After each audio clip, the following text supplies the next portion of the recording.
Voilà, nous sommes au complet ou pas loin et je vous propose donc de démarrer pour de bon.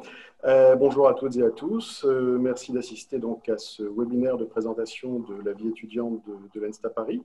Je suis Didier Jamet, je travaille à la direction de la communication de l'ENSTA Paris et je vais animer ce webinaire principalement en fait en relayant vos questions auprès de nos intervenants d'aujourd'hui. Intervenants qui sont Johanna Legru, Stéphane Delolme, Antoine Ménager et Louise Paco. Johanna est la déléguée diversité et égalité des femmes de l'école.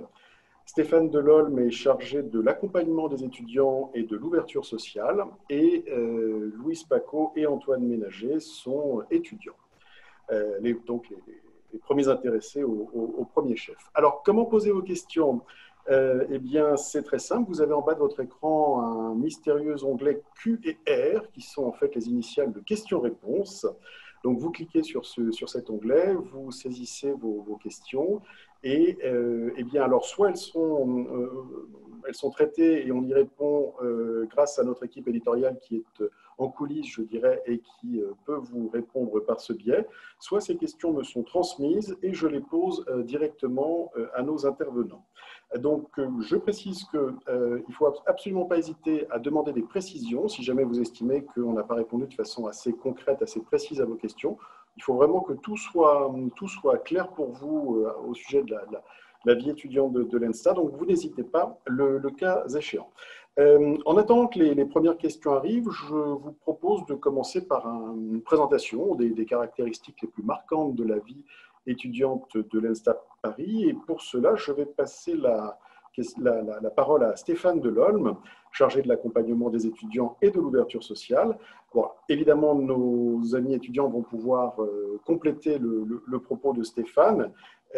Et donc, ma première question, Stéphane, comment décririez-vous en quelques mots la vie étudiante à l'ENSTA Paris, si vous deviez la caractériser, vous qui, je dirais, pratiquez cette fonction depuis quelques années déjà maintenant?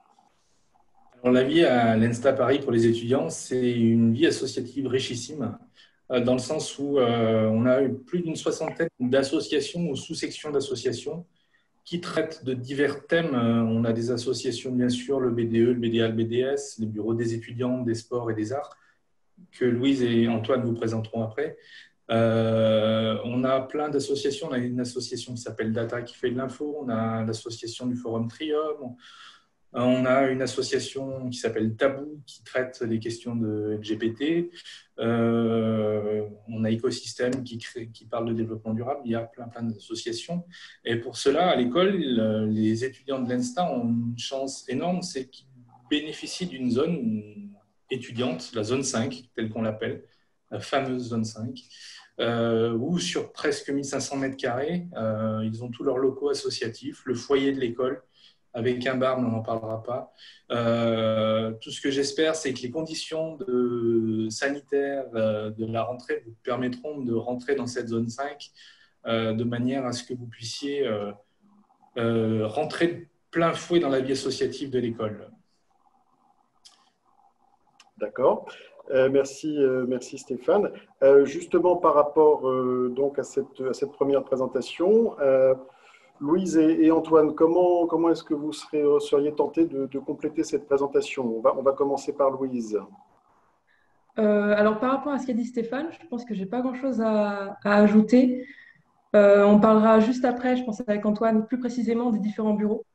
Mais juste par rapport à ce que disait Stéphane, je vous engage à aller voir la vidéo qu'a publiée des étudiants de l'ENSTA, qui présente l'ENSTA justement, et elle est vraiment géniale.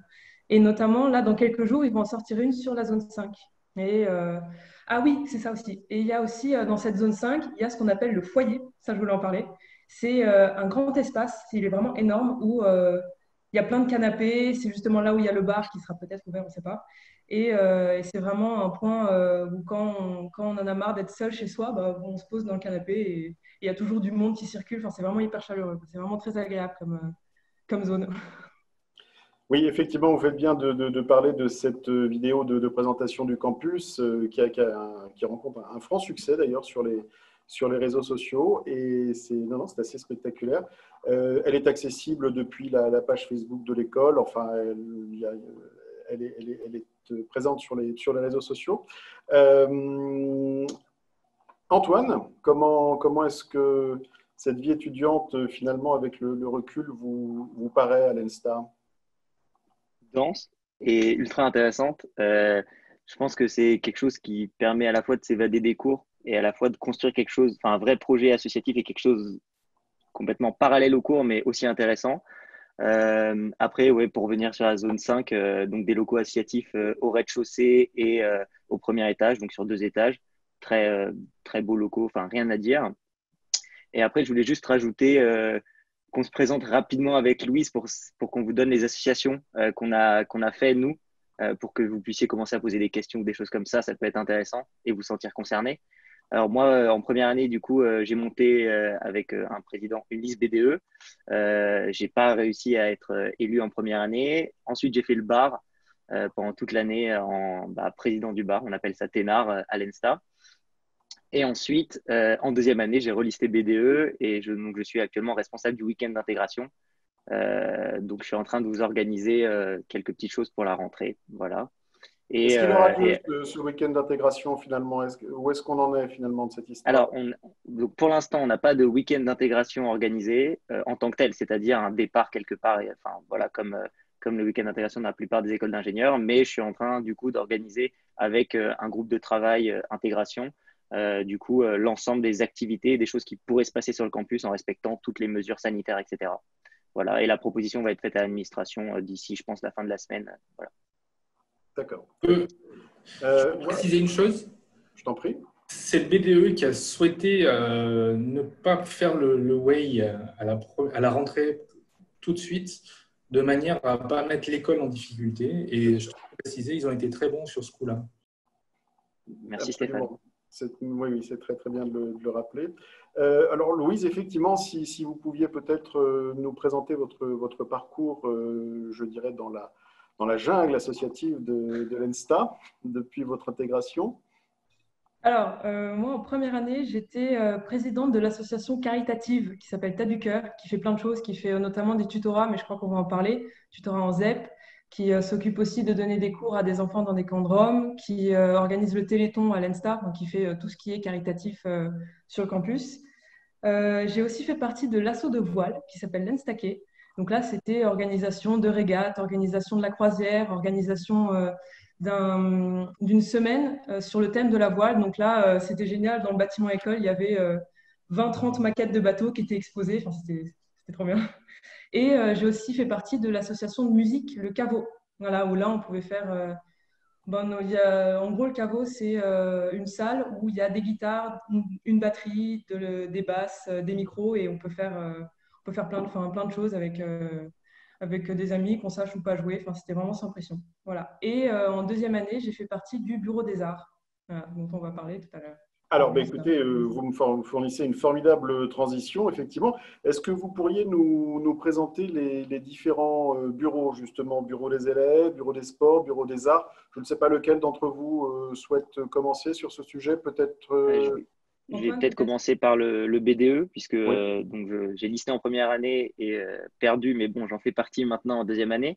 Alors, globalement, le BDE supervise un peu la vie associative à l'ENSTA et surtout assure la liaison entre étudiants et administration, qui est une liaison du coup très importante, que ce soit à travers des réunions du coup BDE administration ou tout simplement des entretiens entre les différents rôles du BDE et les gens concernés de l'administration de l'ENSTA.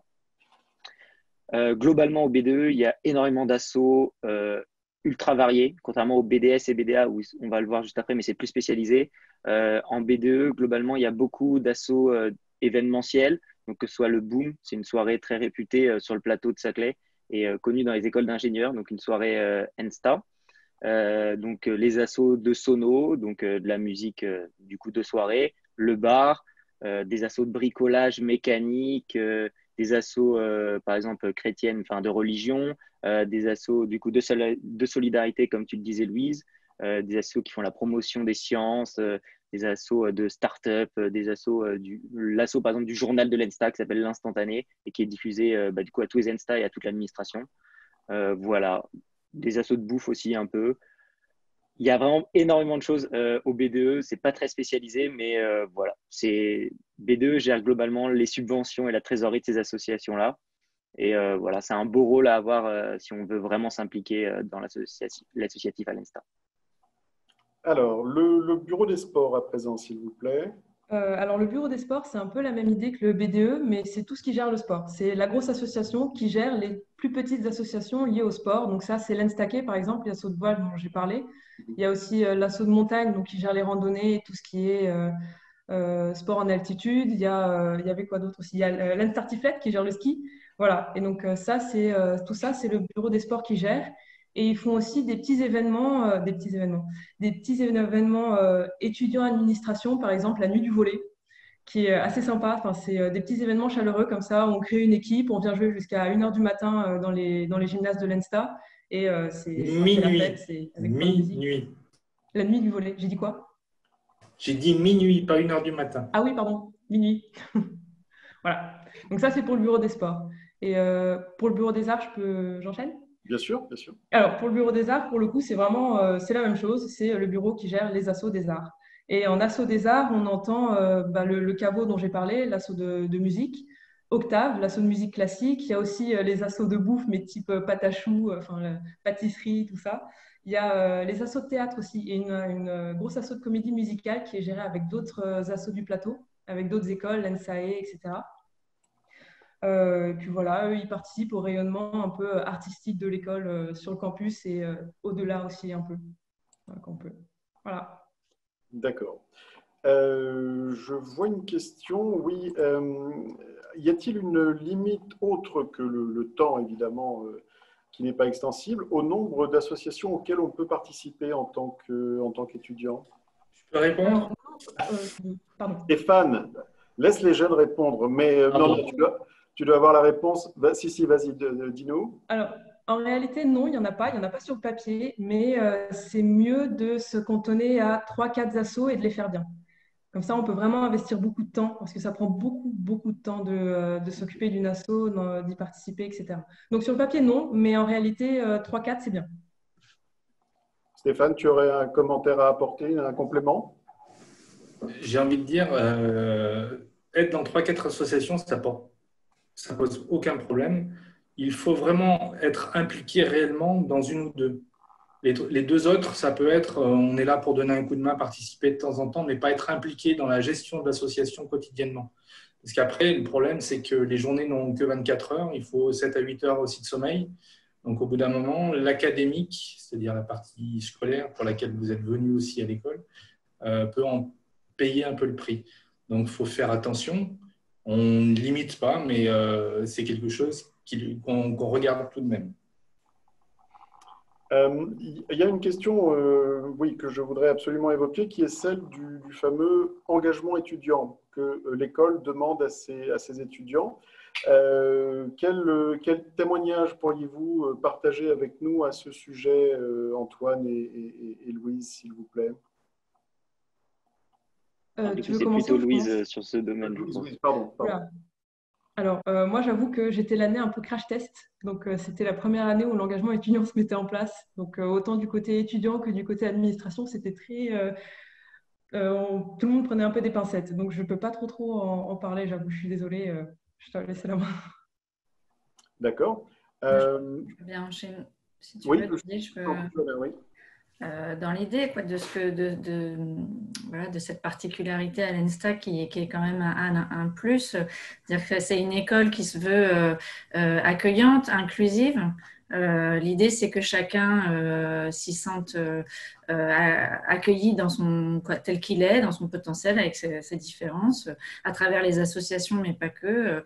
Mais si on aime faire la fête, on fait la fête. Si on aime faire des jeux de société, on fait des jeux de société. Si on aime les deux, on fait les deux. Et puis, qui on est accepté et reconnu. Voilà. Donc ça, c'est important. Donc, pour compléter ça, l'école s'est dit que c'était important aussi de sensibiliser et de proposer, de se mobiliser, pas seulement à l'intérieur de l'école aux étudiants, mais aussi à l'extérieur, parce que l'école se situe dans un contexte social, dans un contexte national, voilà, et c'est important de comprendre quels sont les enjeux sociétaux et environnementaux de notre société, surtout pour des futurs ingénieurs Voilà, donc l'idée, c'est de proposer de s'engager sur un certain nombre d'heures. Alors, il faut que ce soit faisable, on accompagne, on propose, on met en relation, évidemment au niveau de l'administration, et de pouvoir faire des heures pour du tutorat, comme le disait Louise, soit à travers l'association Tête du Cœur, soit avec d'autres associations extérieures, de rencontrer des publics qui rencontrent peut-être des difficultés, que ce soit sociales, que ce soit de genre, parce qu'aujourd'hui, c'est vrai que par exemple, sur la question des filles dans les écoles d'ingé, c'est une vraie question. On a la chance à l'ENSTA d'avoir presque 30% de filles, mais c'est vraiment exceptionnel. Normalement, on est plus autour de 20%. Et ça, c'est des choses sur lesquelles on peut travailler en allant rencontrer des lycéennes, en leur parlant du fait qu'on peut tout à fait être une fille en école d'ingénieur, être brillante, développer ses compétences, qu'on a déjà d'ailleurs très souvent, car mes filles sont très bonnes en maths, je le rappelle, et ensuite avoir une très belle carrière professionnelle dans ce domaine. Voilà, donc ça, l'idée, c'est de mobiliser les étudiants et les étudiantes de l'école sur ces sujets-là pour que voilà, ce lien se fasse et qu'ils deviennent des citoyens éclairés comme des ingénieurs brillants grâce à l'école. Alors, je crois notamment que la période que nous venons de vivre a permis à un certain nombre d'étudiants de manifester leur engagement dans je dirais, dans cette solidarité. Alors, je sais que Louise, notamment, a beaucoup contribué avec une expérience très intéressante qui avait fait l'objet d'un article, d'ailleurs, à l'ENSTA. Est-ce que éventuellement, Louise, vous pouvez nous en parler ou enfin, vous ne sentez pas Si, pourquoi pas. Après, vous voulez que je parle d'un sujet plus particulier. Enfin, dans le tutorat, je présente juste ce que j'ai fait et un truc général ou Non, vous non, voulez un... votre expérience personnelle, s'il vous plaît. Alors, c'était justement dans le cadre du Covid. L'ENSTA a proposé à des élèves d'accompagner des élèves de lycée, notamment moi, j'ai eu des secondes, un élève de seconde dans le Grand Est. Et c'était vraiment particulier. Donc, il y avait pas, on n'était pas 10 comme j'ai pu avoir des séances de tutorat, on était 10. Là, c'était vraiment juste avec un seul élève.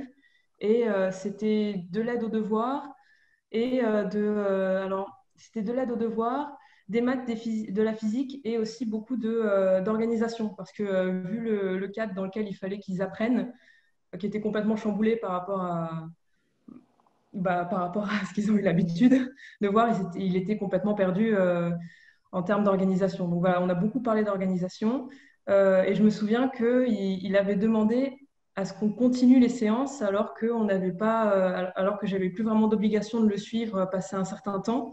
Je lui ai demandé ce qu'il en pensait. Il a préféré qu'on continue régulièrement pour faire des points, quoi. Donc je pense que ça lui a été bénéfique, ou en tout cas qu'il a apprécié. Bon, Voilà. ça a été intéressant pour vous aussi, ça a été Ah oui. formateur. Ouais, ça a été très formateur. Mais de toute façon, les séances de tutorat, c'est toujours formateur, je trouve.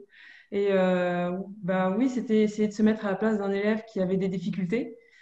On apprend toujours plein de choses, en fait. C'est des manières de raisonner qu'on n'a pas, qu'on est obligé d'avoir pour exprimer, pour faire passer des idées. Enfin, c'est les séances de tutorat, quoi. C'est enrichissant de toute façon. Très bien, merci.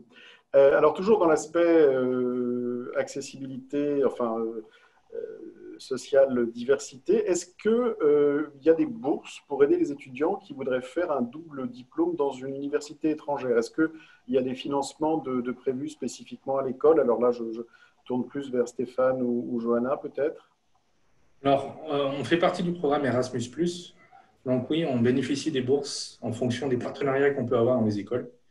Donc oui, par contre, il est important pour les étudiants qui seront à l'école en première année de s'intéresser rapidement, j'ai envie de dire à la fin du premier semestre, de ce qu'ils ont envie de faire sur leur deuxième ou troisième année, de manière à ne pas rater les campagnes de demande de bourse et tout ça. Donc oui, on a ça. D'accord, merci pour cette réponse claire et concise. Alors, une question. Oui, quelle est la place donnée à la vie associative à l'ENSTA Paris? Et est-ce que le sport fait partie intégrante de la vie sur le campus? Tournois, événements alors, qui veut répondre? J'ai l'impression que Louise a une… Je commence à la réponse, oui, tu pourras compléter si tu veux. Alors, la place donnée à la vie associative, très importante. À la fois du côté reconnaissance de l'administration, qui reconnaît qu'il y a énormément d'associations et que ça apporte beaucoup de choses aux élèves. Puis d'un autre côté, elle a aussi une place importante parce que vous sortez de prépa et donc vous avez beaucoup travaillé, vous avez une vie dense. Et c'est vrai que quand on arrive en école d'ingénieur, malgré les 24 heures d'une journée, on va dire, on a envie de faire plein de choses. Et l'associatif, justement, permet de faire ça et de remplir ses journées et de se sentir utile et de faire des choses en plus de l'académique, évidemment, qu'il faut suivre. Donc, c'est essentiel. Et ensuite, juste pour répondre par rapport au sport, oui, le sport fait partie intégrante de l'ENSTA, puisque de toute façon, c'est quelque chose d'obligatoire à l'ENSTA. Tous les lundis après-midi sont réservés au sport. Donc, il n'y a pas de cours le lundi après-midi et c'est réservé au sport, donc tous les sports possibles à l'ENSTA. Donc, il y a pour basket, badminton, escalade, rugby, foot, natation, équitation. Je pense que j'en oublie plein encore, mais voilà, il y en a vraiment une multitude avec à chaque fois des professeurs qualifiés qui nous entraînent et franchement, ça mélange les premières années, les deuxièmes années. C'est vraiment une bonne ambiance. Et donc, le lundi après-midi réservé à ça. Et également, le jeudi après-midi réservé à l'associatif et aux compétitions sportives, car souvent, c'est le jeudi après-midi. Donc, oui, 2 après-midi pendant lesquels on peut faire du sport et une obligatoire. Donc, c'est, oui, partie intégrante de l'ENSTA, le sport. Louise, est-ce que vous souhaitez compléter? Non, je crois qu'il a tout dit. Très bien. On peut simplement rajouter que le sport, on a aussi des participations à des grands tournois, la Coupe de l'X, enfin le tournoi de ParisTech, le TSGED, le tournoi sportif des grandes écoles de la défense, qui se réalise aussi à côté de l'école. Donc le sport, on en mange à toutes les sauces à l'école. Bon. Et moi, je veux bien compléter sur l'aspect diversité pour dire que grâce effectivement à l'implantation des différentes écoles sur le plateau, pour les filles qui parfois étaient peu nombreuses pour les équipes féminines de football ou d'autres sports, ont pu s'associer entre différentes écoles et organiser des tournois, ce qui est super. Voilà. Très bien, merci. Alors, une question culturelle. En fait, est-ce qu'il y a un endroit quelque part sur le campus où on peut jouer du piano tranquillement? Donc, je ne sais pas ce que signifie ce tranquillement, mais si c'est pour soi-même ou pour l'auditoire. Mais voilà, est-ce qu'on peut jouer du piano sur le campus? Oui, oui. Il y a 2 salles de piano dédiées à ça, justement via l'association Octave. On n'est évidemment pas obligé de faire partie de l'association pour avoir accès à ces pianos, hein. C'est juste que les membres de l'association auront les codes des salles qui seront fermées à clé, forcément.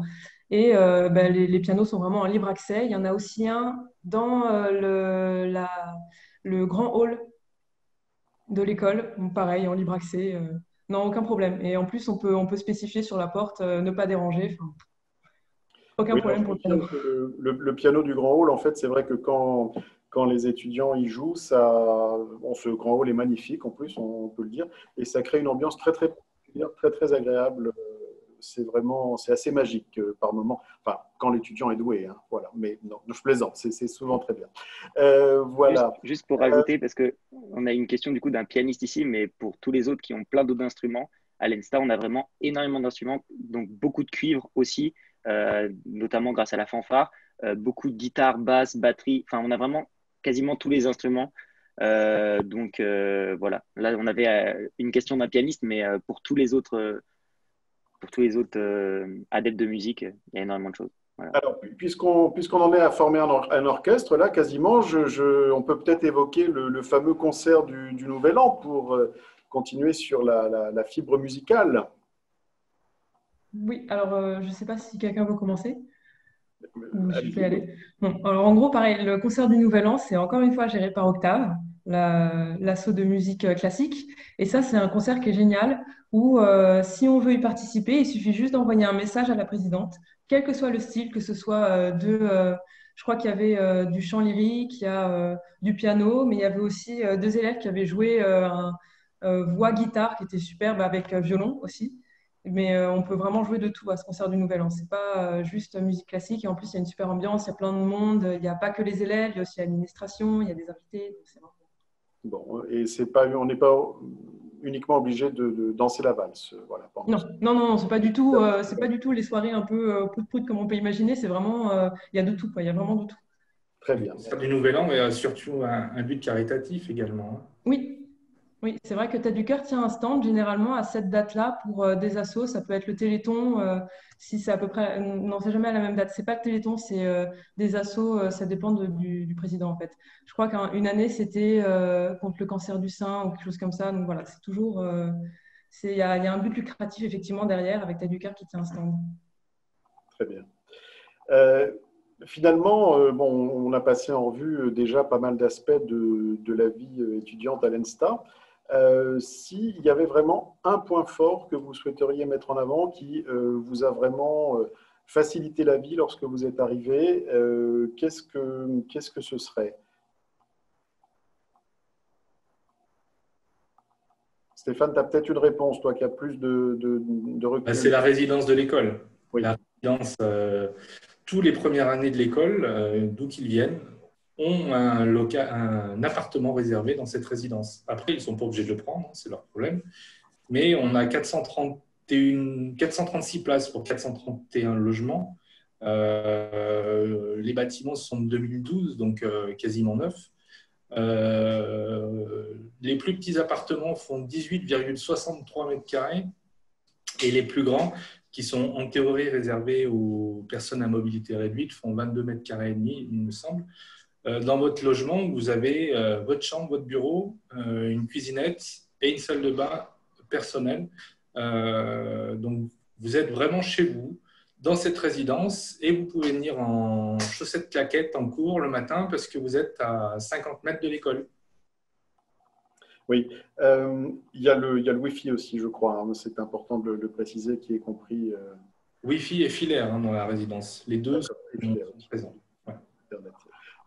Est-ce qu'on peut évoquer peut-être la question du tarif auquel ces chambres sont proposées? C'est un élément important. C'est le plus bas du marché. C'est simple. La résidence école, c'est 440 € par mois, auquel vous déduisez les APL si vous y avez droit. Donc, c'est vraiment quelque chose d'hyper intéressant. Et dans le coin, c'est juste impossible de trouver moins cher. Ou alors chez moi, mais ça coûte plus cher en apéro. Merci Stéphane. Louise et Antoine, est-ce que vous souhaiteriez nous faire part de votre propre expérience sur ce sujet de l'hébergement si vous étiez en résidence? Oui, tout à fait. Enfin, moi, j'étais en tout cas en résidence N-Star et vous allez sûrement dire que je me répète, mais les journées n'ont que 24 heures et c'est vrai que le temps de trajet entre que ce soit les locaux associatifs, la résidence ou la résidence et l'école, c'est vraiment essentiel. Vous allez voir que c'est un luxe de pouvoir aller à l'école en 5 minutes et vraiment, ouais, je suis d'accord avec Stéphane, c'est vraiment le point fort de l'école. Et après, juste, je vois qu'il y a quelqu'un qui a posé une question avec si les résidences sont calmes ou pas. Bon, évidemment, ça va malheureusement dépendre de vos locataires à droite, à gauche, hein, mais globalement, c'est assez calme. Il y a des caméras de surveillance de toute façon qui surveillent la résidence. Il y a des badges pour entrer, c'est sécurisé. Donc voilà, n'hésitez pas je vais encore me répéter, mais allez voir la vidéo qui présente le campus. La résidence y est très bien présentée et les chambres aussi. Voilà. Bon, de toute façon, je crois savoir que Stéphane fait des rondes régulièrement si jamais il y a des débordements, hein. Donc, C'est pas voilà. marqué police municipale du plateau sur mon bureau. La chance que les étudiants ont, c'est que la résidence est à côté et la zone étudiante ferme en théorie à 2 h du matin. Donc déjà, on vous met dehors à 2 h du matin pour que vous alliez dormir un petit peu. Mais vous avez la possibilité de bosser en asso tard s'il y a besoin, vous amuser en asso. Et vous savez que derrière, vous avez la résidence qui est à côté. Donc les chemins sont éclairés, vous ne risquez pas de vous perdre. Louise, vous aimeriez compléter? Enfin, vous avez été en résidence en première année? Oui, moi j'ai été en résidence aussi en première et deuxième année. Et par rapport à ce qu'a dit Antoine, non, je suis assez d'accord avec ce que disaient Antoine et Stéphane aussi d'ailleurs. Et je trouvais ça aussi assez convivial d'être avec tout le monde en fait autour. Moi je me souviens en deuxième année, on se connaissait tous un peu mieux. Et on était un peu tous sur le même couloir, on laissait tous nos portes ouvertes et on allait en cours, les portes étaient ouvertes, on revenait, personne ne nous avait rien volé. Et c'était hyper chaleureux quand on rentrait dans les chambres. C'était une espèce de grande famille, quoi. Moi, c'est vraiment ce que j'ai apprécié à l'Insta, quoi. C'est de pouvoir me dire si j'ai un problème, j'ai quelqu'un en face, je toque, si la porte n'est pas ouverte, au moins il sera là ou il sera dispo dans 5 minutes. Non, c'était très, très agréable. Je crois que ces résidences sont également équipées de salles communes. Comment ça fonctionne en fait? Est-ce qu'on les réserve? Est-ce que c'est ouvert à tous? Alors, je crois que c'est un peu particulier en ce moment du fait du Bien Covid-19 sûr. et des règles sanitaires, mais sans compter, enfin, sans prendre ça en compte, normalement, du coup, il y a une salle commune par résidence, une salle commune réservée à tout ce qui est cinéma notamment, une salle commune réservée aux jeux de société, télé, une salle commune appelée salle de musique. Euh, bon, généralement, la musique se fait plutôt dans les locaux associatifs, mais elle est nommée comme ça, donc à vous d'y aller avec votre instrument si vous voulez. Et globalement, c'est souvent des salles utilisées pour le travail en commun. Les élèves, en fait, se mettent là sur des tables. C'est ultra bien aménagé, que ce soit les chaises, les tables, les prises. Vous pouvez amener votre ordinateur. Enfin, c'est super bien fait. Le Wi-Fi, évidemment. Et voilà, vous pouvez travailler à plusieurs et dans une bonne ambiance. C'est vraiment super, ces salles. On a même été étonné de devoir transformer une salle commune qui était une salle de billard à l'origine en salle de travail. Nos étudiants nous ont étonnés sur ce coup-là. Mais vous inquiétez pas, les billards ont été transférés dans la zone 5 avec les baby-foot aussi. Enfin voilà, un peu de tout dans la zone 5. Bon, très bien. Donc, le meilleur des deux mondes conservé en permanence à l'ENSTA, c'est formidable. Est-ce que comment dire, la résidence est ouverte pendant les vacances scolaires? Est-ce qu'on peut y rester, je dirais, tout au long de l'année, finalement? Oui, on a même beaucoup d'étudiants étrangers, chinois, tunisiens, qui restent une année sur l'autre quasiment à l'école parce que ça coûte cher de rentrer en vacances. Mais oui, sans aucun problème. On essaye, alors cette année ça a été particulier à cause du Covid, toujours pareil. Il y a une période de l'année où on essaye de vider au moins 2 bâtiments de la résidence puisqu'on accueille les oraux du concours commun. Cette année, vous n'avez pas eu de concours, enfin d'oral en tout cas. Donc l'école reçoit à peu près sur 4 semaines 2400 étudiants pour les oraux. Donc on essaye de vider uniquement les bâtiments dont ce sont les deuxièmes années qui quittent la résidence en fait, qui en fin d'année pour l'été. D'accord. Un dernier point sur la résidence, je crois qu'il n'est pas inutile de préciser qu'elles sont extrêmement récentes. Elles ont été construites en 2012, donc elles sont à haute qualité environnementale, je crois, notamment au niveau du chauffage, de la géothermie. Est-ce que on pourrait développer un petit peu ça, peut-être, Stéphane? Alors, à l'époque de la construction, l'école a été le plus grand champ de géothermie d'Europe. Donc, on a 84 puits, je crois, hein, quelque chose comme ça. Donc, c'est énorme. En plus, chaque résidence a des panneaux des panneaux solaires sur le toit pour un complément pour les chauffages d'eau chaude, en fait, pour l'eau sanitaire. Donc, on essaye. Alors, c'est un campus qui s'est voulu être intégré dans la nature. Il a été essayé par les architectes d'en faire le campus le plus propre possible. Ce en quoi les étudiants ont bien réagi dans le sens où ils nous ont demandé l'installation de bacs à compost, par exemple. Donc, on a Écosystème qui gère des bacs à compost. Et le compost est réutilisé généralement par les jardiniers qui s'occupent de l'école une fois par semaine pour mettre tout ça au pied des arbres et des fleurs que nous avons sur le campus. Oui, c'est vrai que enfin, moi, je suis toujours très impressionné par la biodiversité finalement du campus, notamment ces sortes de zones humides en fait, qui ont été créées avec une flore tout à fait typique de zones humides. Et c'est vrai que ça crée une ambiance assez sympa en fait. Alors, on va passer peut-être plus à l'aspect diversité de ce webinaire. Et avec une question toute simple, est-ce qu'il y a beaucoup de jeunes femmes dans les promos? Est-ce que la proportion, on a une idée très claire de ça, Johanna? Alors, comme je le disais tout à l'heure, on a des statistiques, hein, on a des chiffres, et comme je le disais, l'ENSTA clairement se différencie, on va dire, de ses camarades sur le plateau, en tout cas, puisqu'on est à presque 30% de filles. Moi, je dirais que ça se ressent quand même dans les réseaux étudiantes, hein, puisque bon, déjà, on a une présidente de BDE, ça c'est une chose, mais par ailleurs, il y a vraiment beaucoup de filles investies dans les assos. Alors, je laisserai Louise et Antoine donner leur ressenti là-dessus. En ce qui concerne la partie soirée et surtout, j'imagine, derrière la partie comment se sent une fille à l'école, bon, là aussi, peut-être que Louise pourra réagir et peut-être qu'Antoine, en tant ayant participé aux soirées à travers le bar, pourra dire aussi son impression. Ce qui est sûr, c'est que l'école met tout en place pour que en tout cas, aucune fille ne soit potentiellement victime voilà, de violences, que ce soit sexuelles, sexistes ou de propos sexistes.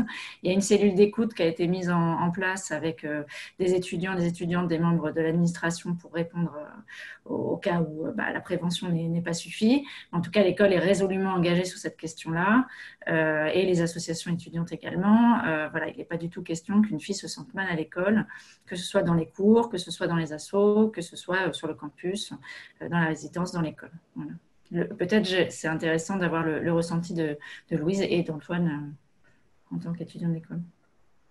C'est vrai que moi, je me suis jamais trop sentie mal à l'aise à l'école et je ne connais pas de filles de ma promotion, en tout cas, qui se soient senties mal à l'aise. C'est vrai on est pas mal accompagnés et il y a aussi, on revient un peu sur les assos. Il y a l'asso Tabou, qui est association LGBTQ+, qui est vachement bien pour les grosses soirées qu'on organise conjointement avec les autres écoles, qui est là avec un stand harcèlement sexuel. Donc, s'il y a une fille qui a un problème pendant la soirée, il y aura toujours quelqu'un à ce stand qui sera là pour l'écouter et pour essayer de l'aider, aller voir Stéphane ou éventuellement quelqu'un de la sécurité qui serait là pour prendre les choses en main, quoi, pour l'aider. Donc, c'est vrai qu'on n'a pas du tout... non, on n'a pas de problème d'harcèlement ou de femmes qui se sentent mal à l'aise. C'est vrai qu'on a de la chance pour ça. Et Antoine, Oui, je pense qu'une des raisons pour lesquelles les filles se sentent plutôt bien à l'école, c'est aussi qu'on a des petites promotions. Et mine de rien, connaître à peu près tout le monde, ça évite aussi beaucoup de ce type d'harcèlement, etc. Parce que on sait très bien, hein, quand quelqu'un ose harceler quelqu'un d'autre, en fait, il n'assume pas trop en face, en réalité. Et donc, connaître en fait tout le monde permet de réduire énormément ses risques. Et je rajouterai quelque chose. Alors, bon, évidemment, on arrive à des points qui sont un peu malheureux, mais on a une psychologue à l'école qui est disponible également, que ce soit du coup par mail, téléphone, donc joignable tout le temps, mais elle est, il me semble, une fois par semaine, si je ne me trompe pas, à l'école, disponible en rendez-vous. 2 fois maintenant. 2 fois, voilà. Donc 2 fois à l'école. À partir de cette année, elle devient salariée de l'école pour partie et sur technique. Donc, elle sera encore plus joignable dorénavant. Voilà, et moi, en tout cas, en tant qu'organisateur de beaucoup de soirées pendant mes heures perdues à l'ENSTA, pour l'instant, j'ai jamais eu de filles réellement avec de gros problèmes pendant une soirée, voilà, qui seraient venues me voir ou voir Tabou, par exemple. Voilà. Donc, plutôt une bonne ambiance à l'ENSTA. très bien. Alors, toujours sur le volet égalité, diversité, Johanna, est-ce que vous pourriez nous en dire plus sur ce qui est fait à l'école pour les personnes en situation de handicap, que ce soit au niveau tout simplement d'accès, logistique, mais aussi en termes d'intégration? Et bien sûr, là aussi, je laisserai Stéphane compléter éventuellement et les étudiants s'ils le souhaitent. Alors, ce qui est fait, ce sur quoi l'école s'engage, déjà, pour revenir à la question du bâtiment, c'est un bâtiment qui est entièrement accessible. Bon, ça faisait partie des enjeux de la construction du bâtiment aussi. Donc, ça, c'est une chose. Ensuite, il y a vraiment un process d'accueil qui permet à chaque étudiant ou étudiante de signaler qu'il a un besoin, par exemple, d'aménagement, que ce soit pour les cours, que ce soit pour les examens. Voilà, il va bien sûr être entendu et on va mettre en place quelque chose. Et il faut se signaler, par contre. Et puis, on met en place, il y a une référente handicap au sein de l'école et sont mises en place régulièrement des sensibilisations. Donc, cette année, ça a consisté en du théâtre et également un parcours pour se sensibiliser à la question du handicap, un parcours avec vous devez faire un parcours avec des choses qui attacher les pieds pour sentir ce que c'est le poids, enfin des choses voilà comme ça où on se met vraiment dans la peau de quelqu'un qui est dans cette situation de handicap, et puis beaucoup de sensibilisation de façon à ce que chacun puisse comprendre ce que ça peut être au quotidien, et que l'école soit la plus inclusive possible, encore une fois. Maintenant, bien sûr, l'idée est de travailler là encore avec les associations étudiantes pour améliorer les choses, pour travailler avec Tas du Cœur. Actuellement, on travaille sur cette idée-là de renforcer cette sensibilisation, de mettre des choses en place, peut-être du handisport. Voilà. Donc, on travaille ensemble pour améliorer toujours les choses. Très bien. Alors, on peut peut-être encore élargir je dirais le périmètre. Est-ce que quelque chose est fait au niveau de la prévention des risques psychosociaux? Enfin, comment dirais-je, c'est quand même des moments, même si la période des concours est passée, ce sont des études, ça peut être toujours stressant. Est-ce qu'il y a quelque chose de mis en place à ce niveau-là? Je ne sais pas si c'est moi qui peux répondre. Ça concerne, indépendamment de la partie de la psychologue. Moi, je pense que Oui, alors d'accord, effectivement, c'est surtout sur la psychologue qui est là, mais il n'y a pas de cellule. À part la cellule d'écoute, donc qui est effectivement touche la question des violences sexuelles et sexistes, mais aussi des autres discriminations qui pourraient arriver au sein de l'école. Donc effectivement la possibilité de saisir les membres de cette cellule. Après, il y a effectivement la partie, c'est la psychologue qui est disponible, comme l'a dit Stéphane.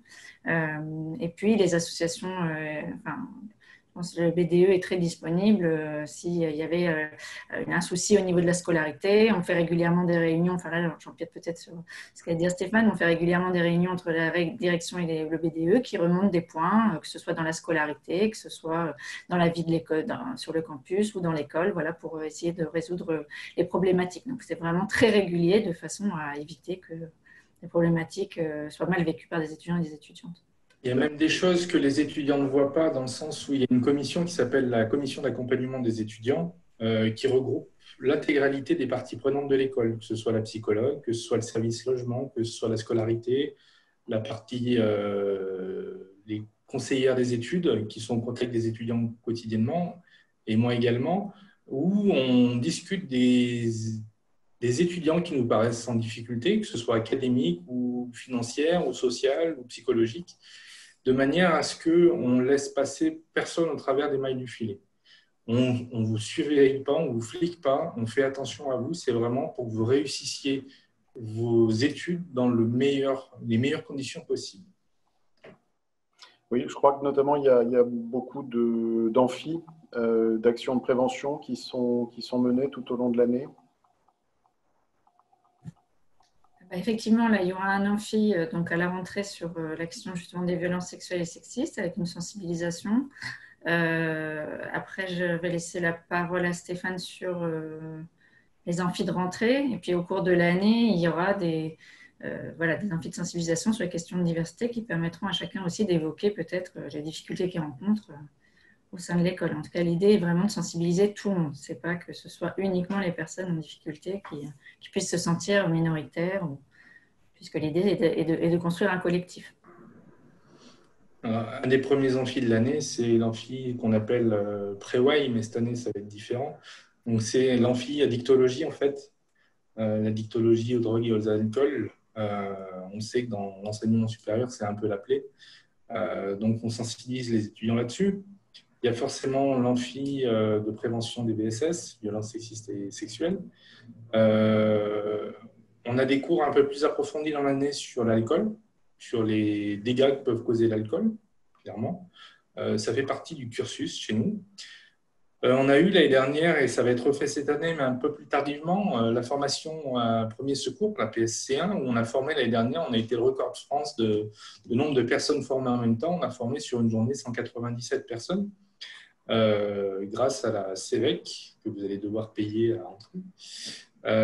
Donc, ce sont des choses qui nous tiennent vraiment à cœur et que l'école agit le maximum dans la prévention pour qu'après, tout le monde soit sensibilisé et on évite des difficultés qu'on aurait pu ne pas avoir comme ça. Merci. À présent, une question plus sur les rapports entre les promotions, en fait. Comment se passent les relations entre les promos? Est-ce qu'il y a par exemple du parrainage des nouveaux étudiants? Alors du coup, en tant que membre du BDE et responsable de l'intégration, je vais répondre. Alors tout d'abord, il y a le premier parrainage, c'est le parrainage deuxième année, première année, qu'on fait du coup au début de l'année. Et donc, si vous venez à l'ENSTA, vous aurez l'occasion de l'avoir aussi. On remplit des questionnaires, que ce soit centre d'intérêt, parcours, situation géographique en France ou à l'étranger, etc., pour essayer de matcher, on va dire, des deuxièmes années et des premières années afin de s'intégrer, que ce soit dans la vie associative ou avoir si on a des problèmes scolaires ou quoi que ce soit, être aidé par un deuxième année, donc plus proche de nous. Et après, en relation interpromo, il y a aussi, du coup, il parlait des alumni. Donc, les alumni, souvent, c'est des gens plus âgés. On a un beau réseau d'alumni, donc de personnes déjà sorties de l'ENSTA qui travaillent. Pour ça, on vous propose au début de l'année un annuaire, donc avec le contact de tous les alumni, ce qu'ils font, leur poste, etc. Et donc de rentrer dans ce réseau-là. Et au BDE, on a un responsable alumni qui nous s'appelle Thomas Gringor et qui est là pour faire l'intermédiaire entre les anciens et vous. Et si vous avez n'importe quelle question par rapport à un alumni, un domaine que vous aimeriez contacter, quoi que ce soit, n'hésitez pas à passer par lui et il connaît à peu près, il connaît les gros alumni actifs. Donc voilà, il saura vous rediriger. Et il organise aussi, je rajouterai juste, il organise des repas thématiques avec les alumni, c'est-à-dire qu'on fait venir à l'école avec un repas du coup payé par le BDE, donc des alumni, des anciens, dans un domaine particulier, suivant les soirées, pour pouvoir tout simplement discuter avec eux et prendre des contacts. Voilà. D'accord. Alors, le fait de parler des anciens élèves de l'ENSTA me fait venir l'idée, enfin la question, pour la recherche de stage, par exemple, ou votre projet de recherche, est-ce que ça s'est avéré précieux, ce réseau? Alors, pour ma part, oui. J'étais en césure, moi, cette année.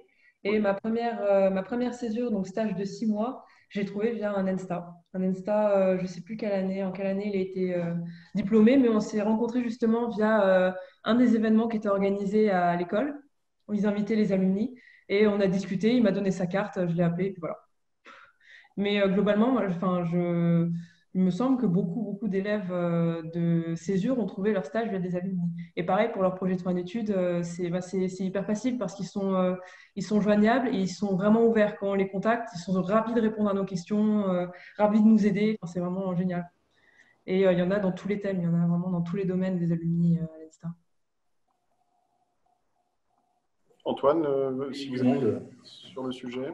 Moi, c'est la même chose. Là, je suis en train de chercher, j'entame une césure en fait l'année prochaine et du coup, je suis en train de chercher un stage et même chose, c'est assez bête, mais je suis allé sur LinkedIn, j'ai tapé Ensta Paris et le domaine qui m'intéresse et je suis tombé sur des profils. J'ai tout de suite demandé en ami avec un message, et donc je venais de l'Ensta, etc. Et j'ai eu tout de suite des réponses positives de personnes qui comprenaient la situation du fait du Covid, etc. Compliqué à trouver des stages en ce moment et très agréable d'être bien reçu, contrairement à dans de nombreuses entreprises avec des postes où on n'a pas forcément de réponse en ce moment. Donc, honnêtement, toujours bien surpris par les alumni de l'ENSTA de toute façon.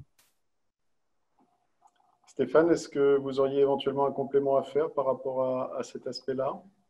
Les alumni sont présents tous les 15 jours, les mardis après-midi à l'école. Morgane, la secrétaire de la fondation, enfin des alumni, est là pour recevoir le BDE lors de réunions, mais aussi pour voir tous les étudiants qui ont envie, parce que les alumni servent aussi à, par exemple, en cas de difficulté passagère financière, font des prêts d'honneur.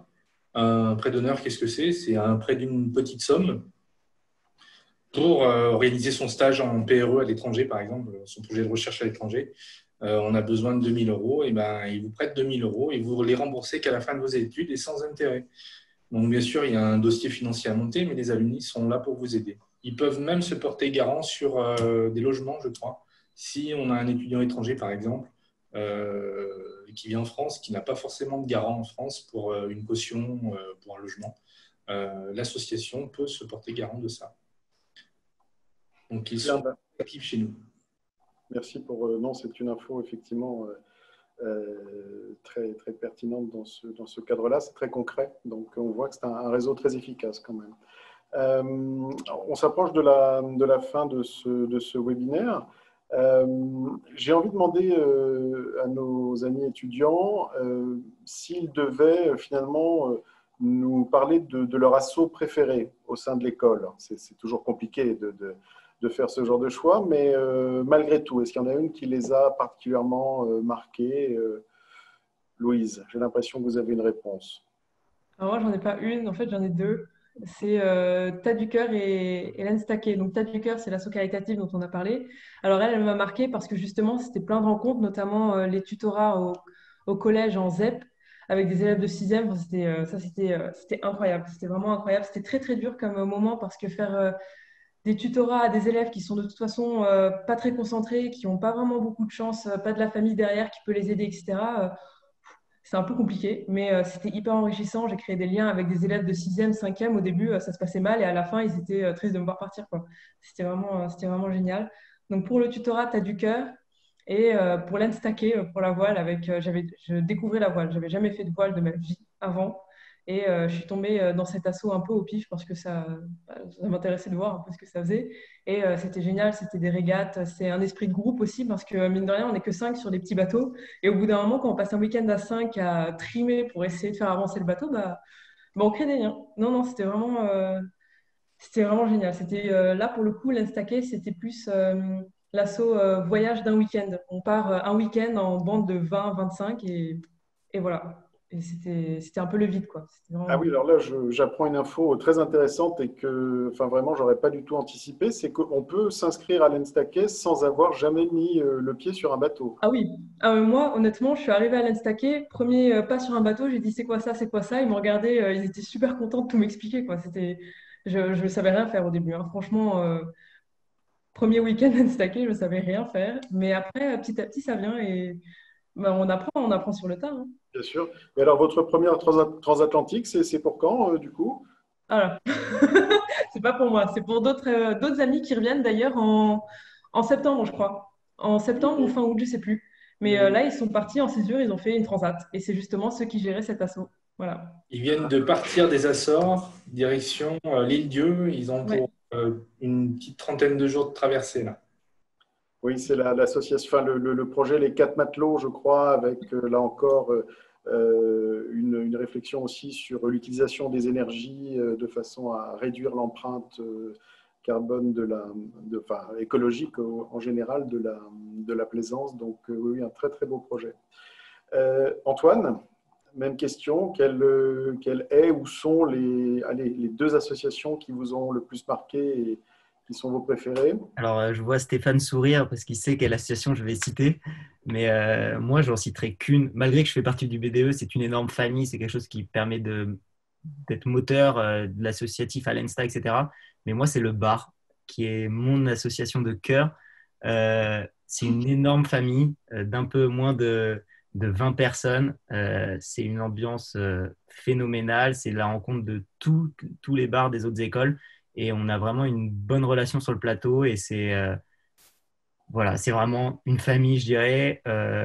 C'est des soirées, c'est de l'organisation de soirées aussi, mine de rien. C'est bien de profiter, mais il faut les organiser avant de profiter. Et donc, c'est de la logistique et moi, j'adore ça. Et donc, c'était ouais, le bar. Et juste pour compléter ce que disait, enfin, le fait qu'on n'a pas besoin d'être expert en voile pour aller à l'Enstaquet, on a besoin d'être expert en rien du tout pour participer à une association à l'Ensta. Moi, j'ai appris à faire de la trompette et du saxophone sans faire partie de l'association de fanfare, mais juste en allant avec des gens qui étaient de la fanfare et en participant et en allant dans les locaux associatifs. Voilà, j'ai appris à faire de la composition musicale parce qu'on a un studio de composition musicale maintenant à l'ENSTA, donc avec des enceintes de monitoring et tout. Donc, j'ai appris ça aussi. On apprend énormément de choses. On n'a pas besoin d'être fort. Évidemment, ceux qui sont forts souvent aident à diriger et un peu à donner les rênes, à tenir les rênes d'une association. Mais on a vraiment, enfin, c'est juste un univers à découvrir en fait associatif à l'ENSTA. Voilà. Donc, pas besoin d'être barista pour être un pilier du bar. Donc, Non, voilà. je connaissais le goût de l'alcool, je dois vous avouer, mais par exemple, ouais, c'est ça. Enfin, toutes les Avec bières. modération, c'est Ouais, c'est toujours pas- important. Exactement. Je tiens quand même à préciser une chose, c'est que l'ENSTA fait une formation obligatoire à tous les gars qui veulent rentrer, gars et demoiselles, pardon, qui veulent rentrer au bar. d'une journée complète avec présence d'un formateur addictologue, un avocat, parce que être barre, c'est bien, mais il y a des responsabilités derrière et c'est quelque chose qui est obligatoire pour eux afin de participer à cette association-là. Merci Stéphane pour cette précision, effectivement, qui n'était pas de trop. Très bien, écoutez, nous nous acheminons vers la fin de ce webinaire. Alors, on a une petite question rituelle, enfin depuis le dernier webinaire. Ce serait de nous résumer l'ENSTA en 3 mots, finalement. Alors, je vais commencer par Johanna, si elle veut bien. Johanna, bien sûr, avec ma casquette diversité, j'aurais tendance à dire que c'est une école inclusive. C'est une école qui est diverse, c'est sûr, et qui est engagée. C'est une école clairement engagée sur beaucoup de questions et qui ce collectif qui va vers un monde meilleur.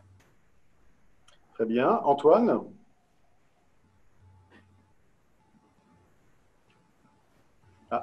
Pardon, j'ai le micro coupé. 3 mots, je dirais engagement, parce que du coup, il faut le vouloir quand même, être dans une association et participer. Pratique, que ce soit parce qu'on est acteur dans l'association, mais aussi pratique dans votre vie future, où on apprend énormément de choses qui sont ultra importantes, que ce soit de la gestion de projet, de la logistique, comme moi j'ai pu le faire, etc. Donc, pour la vie future, qui est différent de ce qu'on apprend en académique à l'ENSTA. Et finalement, je dirais soirée et amusement, parce que ça résume bien ma première année à l'ENSTA quand même, comme vous avez pu le comprendre. Merci Antoine pour ce témoignage dont on sent la sincérité, qui nous touche beaucoup. Louise ? Moi, je la résumerai. Pour moi, elle serait riche. Il y a beaucoup d'assos, il y a vraiment une asso pour tout le monde. Et on trouve toujours de quoi faire à l'Insta.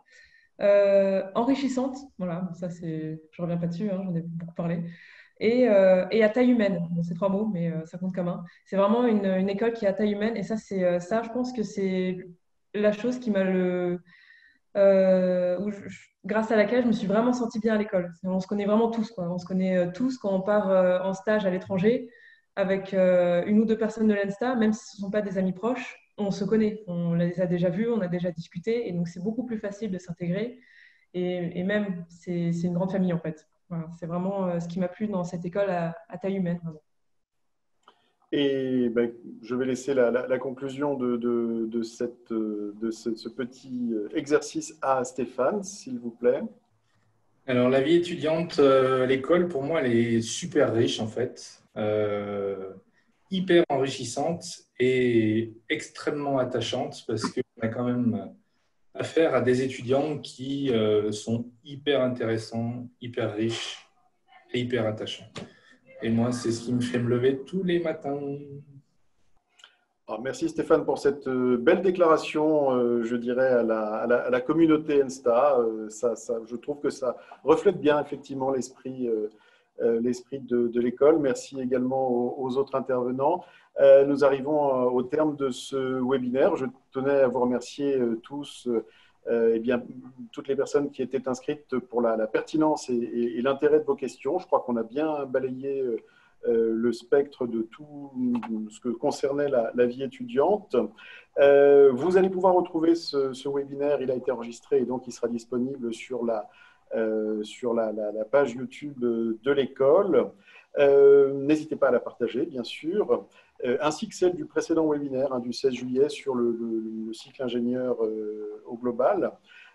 Quant à nous, j'espère vous retrouver aussi nombreux le 3 août, lundi 3 août prochain à 14 h, où il sera question, ce webinaire sera consacré à la première année et également, vraiment un aspect très intéressant, la voie d'obtention du diplôme par apprentissage, qui est vraiment une spécificité très très marquée à l'ENSTA, puisque c'est le même diplôme en fait que vous obtenez, que ce soit par la voie étudiante ou par la voie par apprentissage. Donc il y a vraiment plein de choses à apprendre à ce niveau-là. Donc le 3 août à 14 h, notez dans vos tablettes et inscrivez-vous et soyez présents. Encore merci, en espérant vous souhaiter la bienvenue à l'ENSTA en septembre prochain, et à très bientôt.